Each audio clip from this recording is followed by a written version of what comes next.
Hi guys, I'm getting ready to sew on my pieces and please make sure you watch the previous video because I'll show you a little bit more detail about how to thread your needle, but I'm doing that right now. So remember, you stretch your thread across your body and you want to make sure that you have it folded in half. So our needle is, sorry, my camera got a little funny here. So my needle is Gonna get a little auto zoom here going on. My needle is here.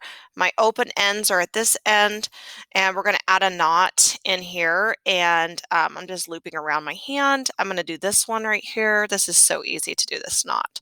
So I'm just gonna go through the loop several times, just like this. Just want to go through there at least 3 times. More is good. That's just one of the ways that you can knot. Okay, there's many, many ways. So if you don't like this way and your mom or dad or whoever's at home with you has a different way to knot, that is okay. So there is my knot, and here we're going to go. So now, ideally, if you had an ideal situation where we had lots of access to thread, we would sew with the same color so it blended. Like, I would sew this with black and I would sew this with red. We are limited because of COVID.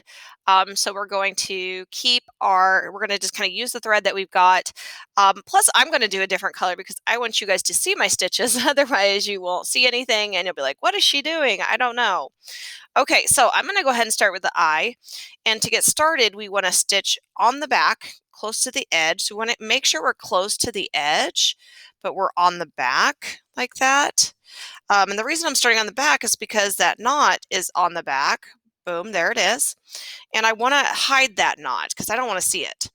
And so we're going to just do real tiny stitches around the front. So you go, basically it's just up and down after you get started here. Now, one of the things students sometimes struggle with is they get in the habit of trying to go around instead of up and down. So you're going up like this, pull up, and then go back down through the piece that you're trying to sew. Now, to do the best thing to do is to sew these pieces as small as possible to get those stitches really small. Although I know that on camera right now that probably doesn't look very good, so I'm going to I'm going to zoom in here a little bit maybe.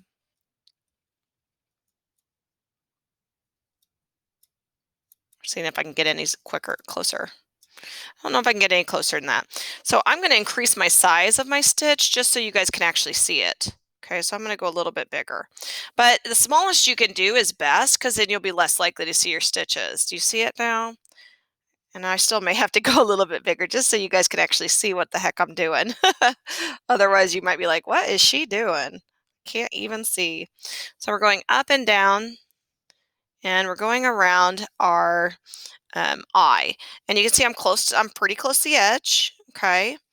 And, but I'm not connecting my stitches on this, but I'm pretty close to the edge. So up and down, and that's how we do it. Now, what happens for some students is they get going like this, and then they try to take their needle and go around and under. Don't do that. Don't go around and under.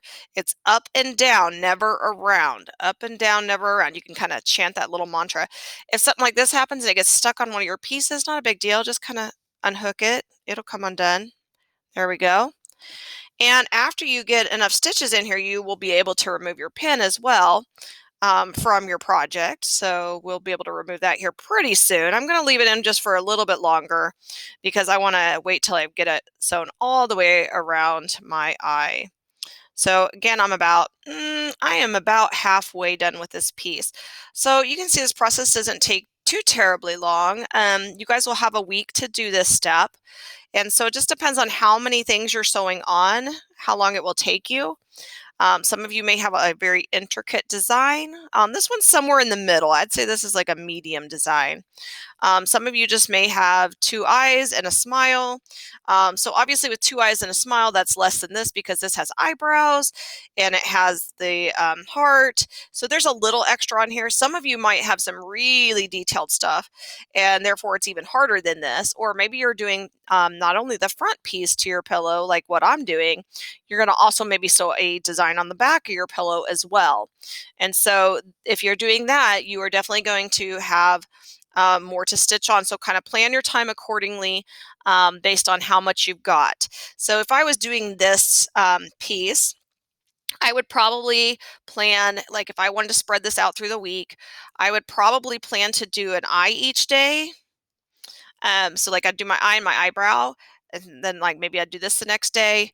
Maybe the day after that I'd do this and that the next day. So that would give me 4 days. So if I did this one day, 2 days, 3 days, 4 days, that gives me 4 days and a little wiggle room, and just in case I got busy with something and I didn't have time, because I know that you guys are going to be trying to do other stuff as well. So just kind of pace it out based on how much you have decided to add to your emoji pillow, okay?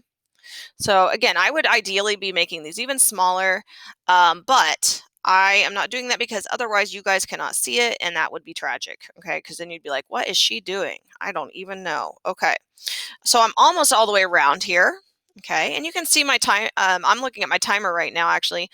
And that took me about 5-6 minutes. And that's with me talking to you guys. So it doesn't take too terribly long. Once you get all the way around, now we need to stop and end it. And this is a really important step because if you just stop and cut it loose, it's not going to hold it down. By the way, I can take my pen out. So I want to make sure that I end it correctly. So I'm going to flip it over onto the back. Okay. And what you can do is you can just take a little stitch anywhere in the back. Just take a tiny, tiny stitch. You want to just go under some of the fabric like this. And I want to make sure that I'm not going through the top, and I'm not. So nothing will show on top. And the reason I'm doing this is because I want to get a loop. Now I'm going to pull and get my loop smaller. So like this is good. And I want to go through my loop. 1, 2, 3 is the bare minimum. You can do more and it'll give you a bigger knot if you're worried about your knot coming undone. Or maybe you try it a little bit and your knot does come undone. You can go a little bit bigger, do it a few more times. Now, if I start to pull this and it seems like it's going to knot up here, but not down here, you can just take and kind of like pull it up. Because I don't want it to knot up here, I want it to knot down here. Okay, so if it starts to seem like it's going to knot too early, just kind of pull at it, and that will keep it from doing that. And now my knot is way down there, and I can take my scissors and I can cut it off. Then at this point, I probably, unless I'm doing a really, really small piece, I might want to rethread. Now this is a pretty small piece. I might be able to do my little wink piece with this small one, but otherwise I would probably recommend just rethreading. So if you have a small piece, maybe you might be able to use that thread again and just add a knot and start underneath. But like if I was trying to do this mouth, I'd probably feel more comfortable threading again because I don't want to run out of thread. How do we know we're going to run out of thread? Well, as you're sewing, you want to keep an eye on how long the string is. You want it to be about 4 or 5 inches long. So I usually tell students to make like an L with their thumb and their index finger and put it next to it. Okay. And if you have that much string, you are okay. If you have that much thread, you're still good. But if you have shorter than that, okay, say I'm sewing and I have like this much thread left, it's going to be really hard to end it and maybe impossible too.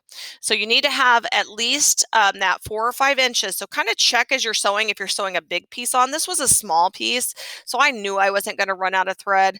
But if I was sewing on something really large and detailed, I might need to thread a second time. So this is what you're going to do. You're just going to keep sewing on all your pieces. Again, don't forget to space it what's appropriate for you.